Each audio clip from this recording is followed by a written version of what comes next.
deputies. And she said, what can I help you with? And the security woman said to me, are you Mr. Swindler? And I said, yes. She goes, could you step out here for a moment? And I said, well, actually, I'm in my underwear and I'm handicapped, so if you could step in here, it'd be a whole lot better. And then the police officer said, sir, could you step? I said, if you guys are coming, you're welcome to come in. Please come in. You know, I'll cover myself up and you're welcome to come in. And Shelley said, what's the problem? What's here? And the sheriff's officer said, we're here to see your meth lab. That's right. We're here to see your meth lab. And he said it with kind of a disgusted look on his face. And she said, you're here to see what? And I said, oh my God, you've got to be kidding me. I looked directly at the security person. I said, what are you talking about? She said, you called downstairs and said that you had a meth lab. I said, I did no such thing. I called downstairs. I was dissatisfied with the time it had taken. And stupidly, I guess I said, I could have built a meth lab. Quite frankly, I don't know where that came from. I have nothing to do with methamphetamines. I'm not a drug addict. I've never been a drug addict. But I'd made that stupid comment. But instead of checking with us and coming up to the room or doing whatever, they called the sheriff. They came up. The sheriffs came in. I said, well, please come in, check our room. See, there's nothing illegal here. We're dressed for bed. We're going to bed. We haven't done anything. Please. So the sheriff stepped in. He said, there's no meth lab here. And he said, sir, I've come in. We've checked the room, and now we've done what we're supposed to do, and now we have to turn it over to Walt Disney World. They have to determine what they're wanting to do. So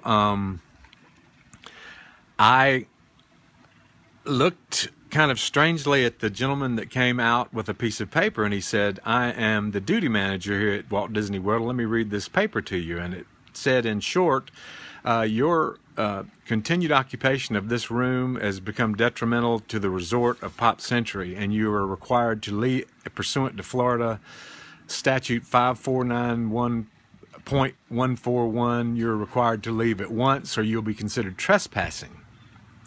And you're also banned from coming back on the property for any water parks, any parks at all. And basically that's for life. You're trespassed. You are kicked out of here. And I said, my God, you've got to be kidding me. This letter had already been typed up before they apparently had called the police or whatever. And I said, there's nothing here. I have done nothing. I called downstairs out of being disgruntled and said I could have built a meth lab in the length of time it took you guys to answer me on the phone. My kids were starting to cry at this point. The security people said, you have to get out. You have an hour. You have an hour from this point forward. I said, it's pouring down rain outside. We're handicapped. We have to pack all of our stuff up and leave here in the middle of the night. My God, it's 12:45, almost 1 o'clock in the morning on Labor Day weekend.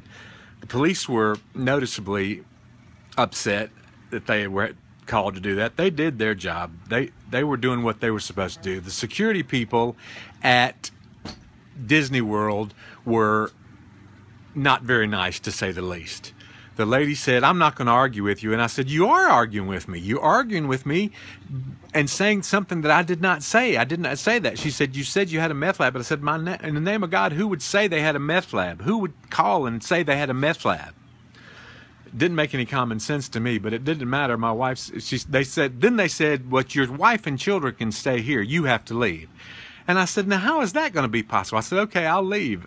But then how am I going to come back and get my children and my wife if I'm trespassed from here? And where am I going to go in the middle of the night? And so my wife said, look, we'll just go. She saw that I was getting heated and upset, and she didn't want me to blow a gasket. And so we just started packing our stuff up in total disbelief. And the security detail was there, and so I pulled out my phone and started videotaping, and I went outside immediately and I videotaped this woman who said she was the duty manager. Her name was Jackie, and I asked her what her position was, and she said duty manager. And I said, please explain what that means to me. She says, I'm duty manager.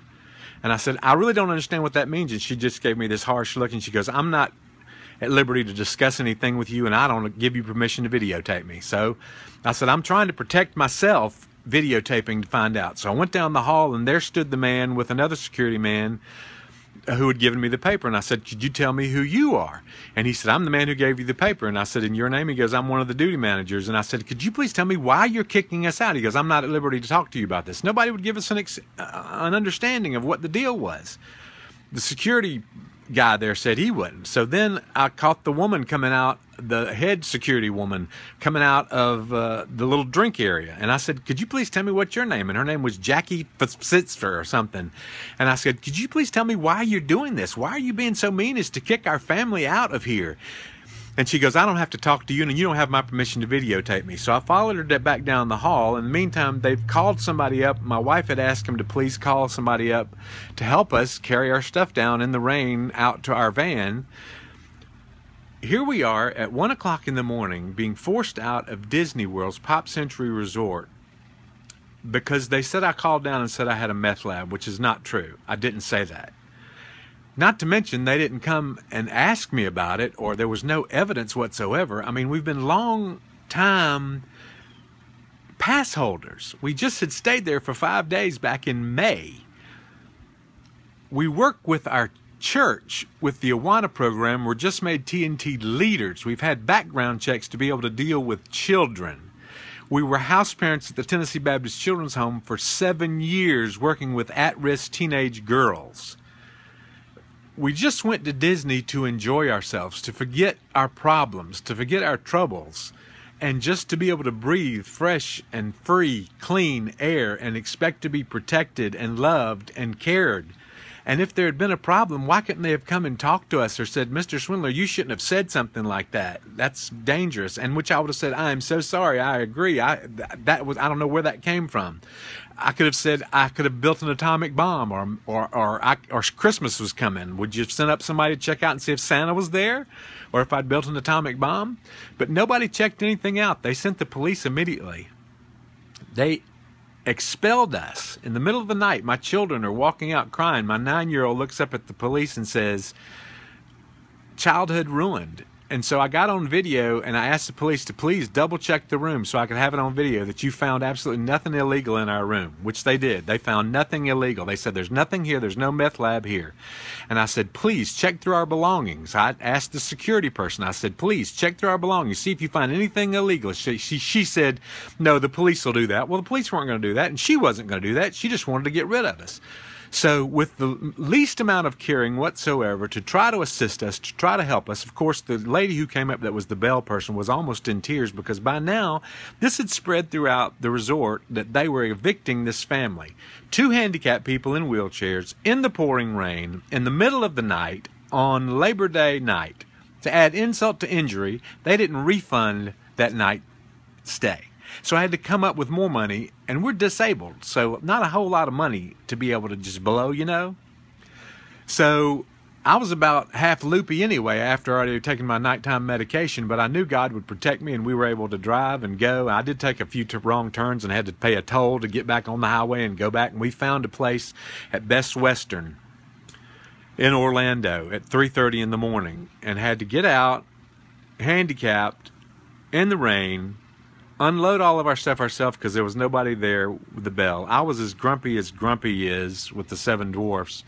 My wife was just in shock. My children were just so still in tears and unbelieving. You can understand, if I could take a video and show you around our house, you'd see in every room there would be something Disney.